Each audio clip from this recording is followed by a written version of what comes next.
Bonjour, c'est Jules Lavie pour Code Source, le podcast d'actualité du Parisien. Nouveau podcast du Parisien à venir le 14 février, chaque mercredi, Le Sacre, témoignage de champions et de championnes olympiques, avec Anne-Laure Bonnet. On écoutera la bande-annonce à la fin de votre épisode de Code Source. La fresque du climat est une sensibilisation au réchauffement climatique sous forme de jeu. Créée en France en 2018, elle séduit beaucoup de monde. Plus de 1 400 000 personnes y ont participé jusqu'ici dans le pays. Des grandes entreprises comme Suez ou Orange proposent cet atelier à leurs salariés. Même chose ici au Parisien pour de nombreux journalistes, dont l'équipe de Code Source. On a eu envie de partager avec vous cette expérience en invitant à notre micro notre formateur, Aloïs Lenohan. Alors comment s'est-il lancé dans cette activité ? Que faut-il savoir aujourd'hui sur le réchauffement climatique ? Et pourquoi la fresque du climat connaît un tel succès ? Aloïs Lenohan est l'invité de Code Source aujourd'hui.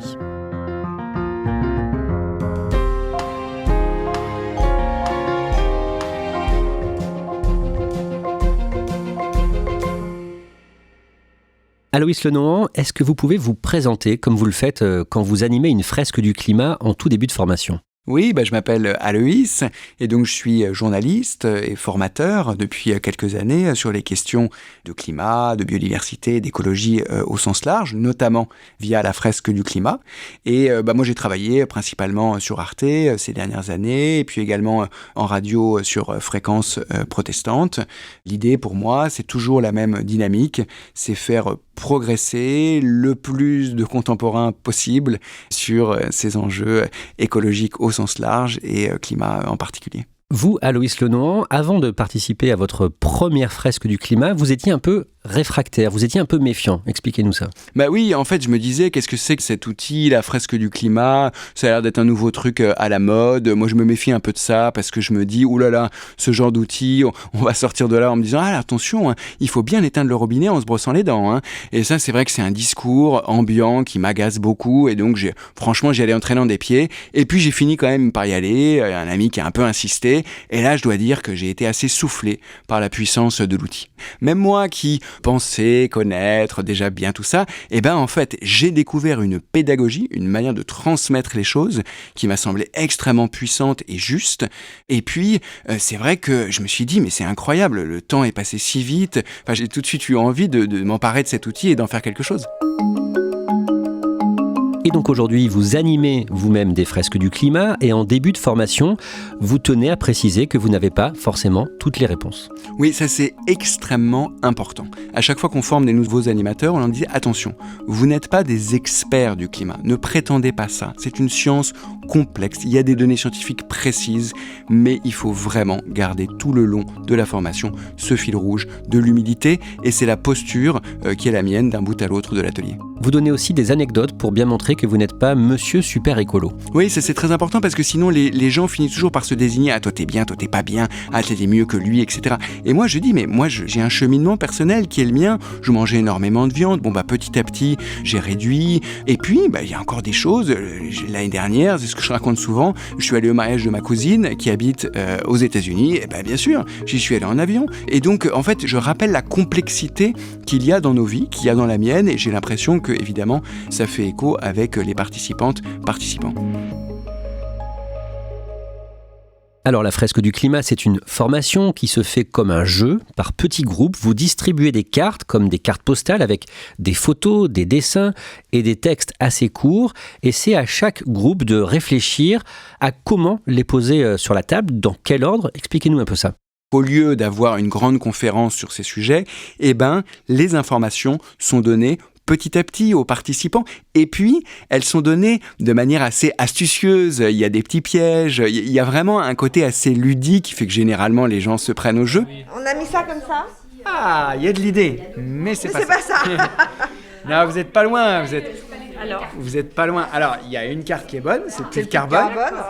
Mais elle va avec Bon, on va faire par élimination. Et puis on plaisir en fait à découvrir les uns avec les autres, telle information, telle donnée, telle chose, ils se trompent, ils recommencent. L'acidification de l'océan, c'est pas lié à l'absorption du carbone, puisque le carbone il est absorbé par le plancton normalement. Et ça crée une dynamique qui est non seulement agréable, mais en plus qui fait rentrer les informations beaucoup plus en profondeur que si ça avait été une simple conférence. À travers ces cartes, ces visuels, on apprend ou on réapprend beaucoup de choses sur l'histoire du climat. Par exemple, qu'il n'y a pas si longtemps, il y a quelques dizaines de milliers d'années, nous étions dans une période glaciaire. Oui, il y a à peu près 20 000 ans, c'était donc la précédente période glaciaire, le climat était 5 degrés en moyenne plus bas sur la surface de la Terre, et le monde était complètement différent. En Europe, les calottes glaciaires étaient si vastes qu'on pouvait aller en Angleterre à pied, enfin je veux dire, c'était un monde complètement différent. Vous expliquez aussi pendant la fresque du climat que nous sommes quelque part des enfants d'un réchauffement climatique, que nos sociétés ont pu se constituer depuis quelques milliers d'années grâce à une période de réchauffement. Oui, il y a effectivement eu un réchauffement extrêmement long qui s'est fait sur plusieurs milliers d'années, progressif, et qui explique que petit à petit, l'homme ait pu se développer, petit à petit conquérir des nouveaux territoires, et puis surtout développer une activité agricole. Et ça, c'est extrêmement important pour pouvoir nourrir une population de plus en plus nombreuse. On vient d'évoquer la période glaciaire d'il y a 20 000 ans et c'est 5 degrés de moins à la surface de la Terre en moyenne, mais il ne faut pas confondre ça avec la météo. La météo et le climat, c'est pas la même chose. La météo, c'est le temps qu'il fait aujourd'hui, demain, peut-être après-demain, voilà. Et ça peut varier énormément d'un jour à l'autre, plusieurs degrés, etc. Le climat, c'est la température dans un endroit donné sur les 30 dernières années, on va dire. Et donc, c'est des moyennes. Donc, quand on dit 2-3 degrés climat, c'est pas du tout 2-3 degrés météo. Et la confusion, elle est faite, y compris par les hommes politiques, par les industriels. Et ça, vraiment, c'est très important. Parce que quand on entend des spécialistes dire « Oh là là, plus 2 degrés, ça va aux États-Unis, tout un tas de catastrophes », on a du mal à comprendre parce qu'on pense météo, alors que c'est des degrés climat. Alors justement, moins 5 degrés climat ou plus 2 degrés climat, ça veut dire quoi concrètement ? Ça veut dire que le monde change complètement. Là, on est sur des trajectoires qui nous amènent à 4 degrés en France. C'est le réchauffement pour l'instant qui est prévu à l'horizon 2100. Et donc, c'est un monde complètement différent. Plus 4 degrés en France, par exemple, eh bien, ça nous donne des températures de plus de 50 degrés dans toutes les régions françaises. Par moment, et puis sur des périodes éventuellement de plusieurs jours. Voilà, après ça c'est très difficile à définir avec précision. Mais ce qu'on sait, c'est qu'on peut aller vers ces extrêmes-là.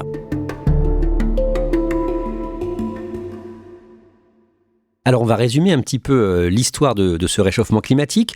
Que s'est-il passé depuis le début de l'industrialisation au XIXe siècle ? Les hommes ont découvert les énergies donc dites fossiles. D'abord le charbon et puis ensuite gaz et pétrole qui nous ont servi énormément à construire le monde tel qu'on le connaît. Et donc on sait maintenant que les activités humaines, à cause de l'exploitation des énergies fossiles, sont responsables sans équivoque du réchauffement actuel qui est bien plus rapide que le réchauffement qu'il pouvait y avoir avant. Concrètement, c'est le CO2, le dioxyde de carbone qui provoque ce réchauffement. On sait comment ?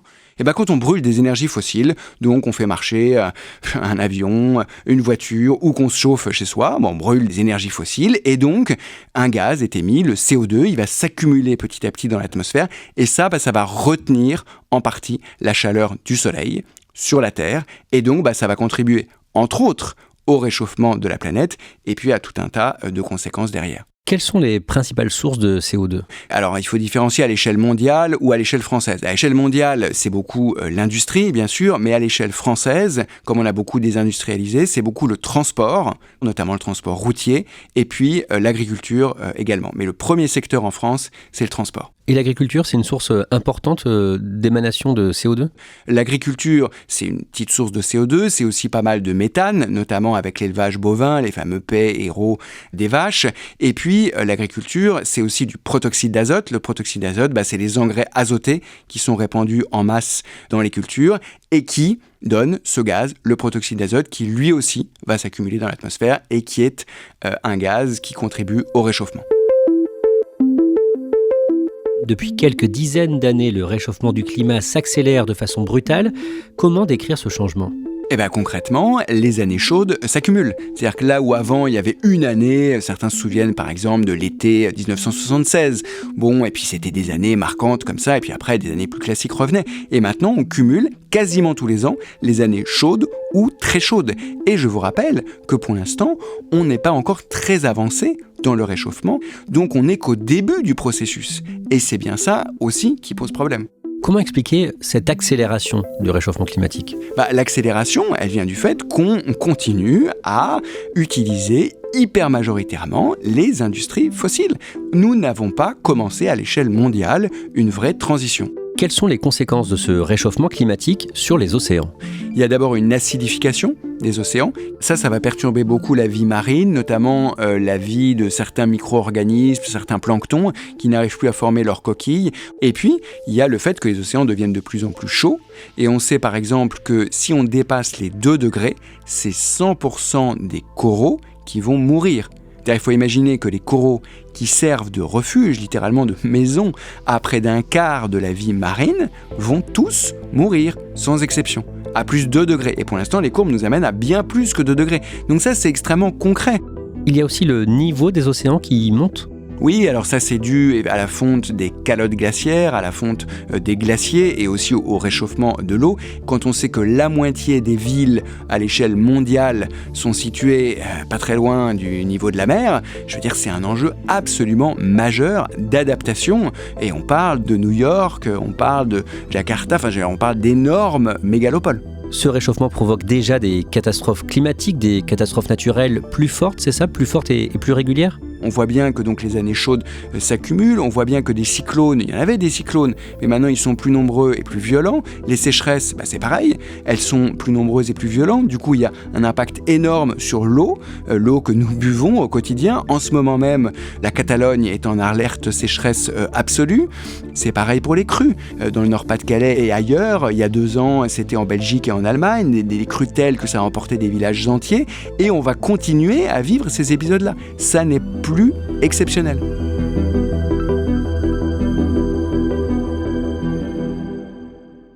D'après les spécialistes du GIEC, le groupe d'experts intergouvernemental sur l'évolution du climat, quel est aujourd'hui le scénario le plus probable pour les décennies qui viennent ? Les engagements des États nous amènent à un scénario d'à peu près 3 degrés à l'horizon 2100. Donc moi je ne le verrai pas, mais mes enfants c'est sûr. Et 3 degrés à l'échelle mondiale, c'est à peu près 4 degrés en France. Et ça, il faut dire ce qui est, c'est une véritable catastrophe. Ça veut dire que là, actuellement, à 35 degrés, c'est déjà la panique dans certaines écoles, dans certains lieux publics, les hôpitaux, etc. Vous imaginez à 50, 51, 52, 53. À chaque fois, à la fin d'une fresque du climat, les formateurs, comme vous, demandent aux participants leurs émotions, ce qu'ils ressentent. Parce que, au fond, ce qui fait que parfois des gens sont dans le déni, ce qui fait que parfois ils se sentent découragés, etc., c'est qu'ils se sentent tout seuls à ressentir de la peur parfois, de l'inquiétude, de la colère, etc. Les émotions peuvent être extrêmement multiples. Et l'idée, c'est vraiment d'abord d'en parler, ensuite d'en parler collectivement.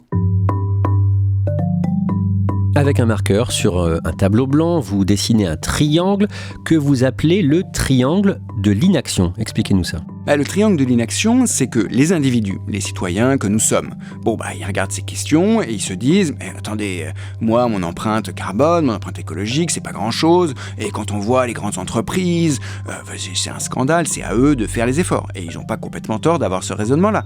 Les entreprises ensuite disent « Mais attendez, vous rigolez ou quoi ? Nous, on est dans un marché mondialisé. Si on commence à avoir des normes environnementales très, très fortes, ça va pas, on va dévisser. Donc c'est aux États de s'entendre pour faire des normes communes. Et puis les États, certains disent, attendez, nous, dès qu'on essaye de taxer, de mettre des normes, etc., et des citoyens d'entreprise se révoltent, ça va pas. Donc en fait, ça donne le triangle de l'inaction parce que chacun se rejette en gros la responsabilité. Et donc l'idée, c'est de sortir de ce triangle. Et finalement, c'est assez facile de se dire, c'est pas à un des membres de ce triangle de faire le travail, c'est tous ensemble.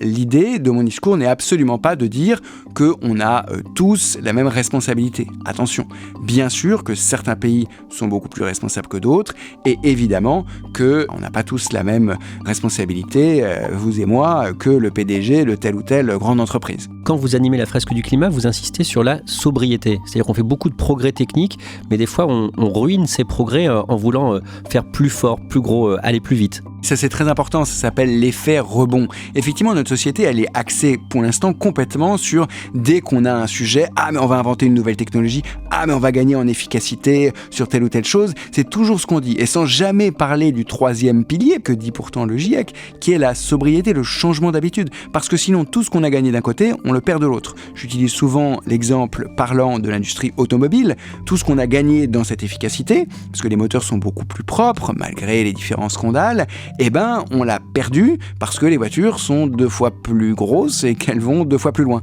Et donc, voilà, il faut faire très attention à ça quand on aborde ces questions. Vous, concrètement, aujourd'hui, vous faites quoi maintenant pour essayer de moins polluer au quotidien ? J'ai modifié l'ordre de mes priorités.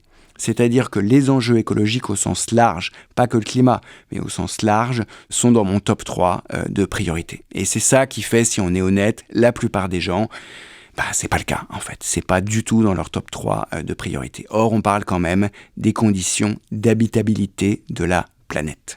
Aloïs Lenohan, la fresque du climat que vous venez de nous décrire a été inventée, créée par un Français en 2018. Il s'appelle Cédric Ringenbach. Cette formation est gratuite quand elle est proposée par des associations. Elle peut être payante quand elle est faite dans des grandes entreprises. Donc là, les entreprises paient des sociétés. Et la fresque du climat a été suivie en France par plus d'1 400 000 personnes. Cédric Ringenbach donc a eu un coup de génie, il faut dire, c'est-à-dire qu'il est sorti de cette dimension des grandes conférences, etc., qui marchait pas vraiment, et il a trouvé ce mode pédagogique absolument incroyable, à tel point que donc la fresque du climat c'est la première, et maintenant il y en a près de 100 fresques sur toutes les questions, sur la biodiversité, sur l'eau. Alors ensuite, moi quand je l'ai faite, le grand objectif c'était de viser les 100 000 personnes, et ça allait être une victoire incroyable. Et maintenant, rendez-vous compte, on a dépassé 1 400 000 personnes et ça ne cesse de s'étendre. C'est parti de la France et maintenant, ça se diffuse en Europe et même dans le monde entier. Au printemps 2023, vous-même, vous avez formé des sénateurs. Oui, j'ai formé effectivement les premiers sénateurs qui se sont pris au jeu de la fresque du climat et ça a très bien marché. Et puis, dans toutes les strates de la société, j'ai formé aussi beaucoup de journalistes, j'ai formé beaucoup de hauts fonctionnaires. Je me souviens de la fresque avec le comité exécutif du ministère de la Défense et ça avait été un moment saisissant parce qu'effectivement, ils se sont emparés des enjeux. Bien sûr qu'ils les connaissaient déjà, hein. Bien sûr, la fresque ne fait pas tout, mais c'est un outil par son caractère ludique, par son caractère de groupe, qui va renforcer ces dynamiques-là dans les entreprises, dans les collectivités locales, dans les rédactions, et c'est ça qui marche très bien avec la fresque. Aloïs Lenohan, on l'a dit au départ, vous étiez plutôt sceptique avant de participer à une fresque du climat, c'était en 2020. Cette formation, on peut dire qu'elle a changé votre vie ? Ce qui a changé concrètement, c'est que d'abord, j'ai l'impression d'être membre d'une communauté. La fresque du climat, c'est vraiment une communauté de dizaines de milliers de gens. Moi, je suis référent de la fresque dans le Val-de-Marne et il y a des gens au quotidien avec qui on travaille, on échange des informations, on rigole de telle ou telle chose. Parfois, on est en colère aussi. Mais je veux dire, j'ai découvert, grâce à la fresque, que sur ces enjeux qui sont parfois franchement déprimants, il faut le dire, quand on est ensemble, on arrive à déverrouiller petit à petit les choses, on arrive à faire des choses qu'on n'aurait jamais pensé possibles, et ça, c'est réjouissant. On parle souvent d'éco-anxiété, c'est vrai que le tableau qu'on vient de brosser ensemble peut faire peur. Qu'est-ce qu'on peut se dire pour essayer de garder le moral, de garder espoir ? Bien sûr que quand on voit l'état de telle ou telle chose, c'est décourageant, ça c'est sûr, je ne vais pas dire le contraire, mais précisément, le défi, il est très important, mais les ressources que nous avons à toutes les échelles, elles n'ont jamais été aussi importantes à l'échelle mondiale et même à l'échelle française. Ressources intellectuelles, ressources financières, etc., etc. Donc moi je pense qu'on a largement les ressources pour faire face à ce défi.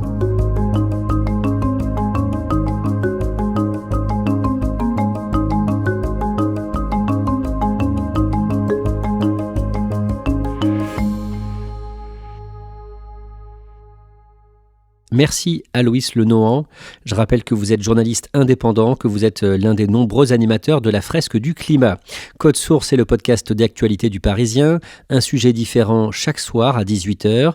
Crime Story, c'est notre podcast de faits divers chaque samedi matin. Et puis nouveau rendez-vous à partir du mercredi 14 février, le Sacre qui va nous amener aux Jeux Olympiques de Paris 2024, présenté par Anne-Laure Bonnet. Bonjour, c'est Anne-Laure Bonnet. Je suis très heureuse de vous présenter Le Sacre, le podcast événement du Parisien qui va vous accompagner jusqu'aux Jeux Olympiques de Paris 2024. À partir du 14 février et jusqu'au 24 juillet, chaque mercredi, un ou une athlète viendra à mon micro nous raconter son parcours jusqu'à la médaille d'or olympique. Il me dit, moi j'entends la musique, j'ai envie de danser et tout ça. J'ai dit, comment ça t'as envie de danser? Tu vas nager pour faire un record ou un titre et t'as envie de danser? Et donc un jour j'ai pris un billet d'avion et je me suis pointée à Los Angeles. Quand je suis arrivée à cet entraînement, j'ai tué la séance. Une médaille d'or aux Jeux, c'est la quête d'une vie. Le Graal. Dans ces témoignages, les championnes et les champions racontent ce qu'ils ont dû mettre en œuvre pour se construire un mental hors norme et atteindre la première marche du podium olympique. Oui, c'est champion olympique! Oui, champion olympique! Et là, je pleure. Mais oui, parce que là, je réalise vraiment ce que j'ai fait. Ce nouveau podcast sera disponible sur leparisien.fr, l'appli du Parisien et sur toutes vos plateformes d'écoute habituelles, Apple Podcasts, Spotify, Deezer et YouTube. Le Sacre, ça commence le 14 février, alors abonnez-vous dès maintenant pour ne manquer aucun épisode de cette quête olympique. À bientôt!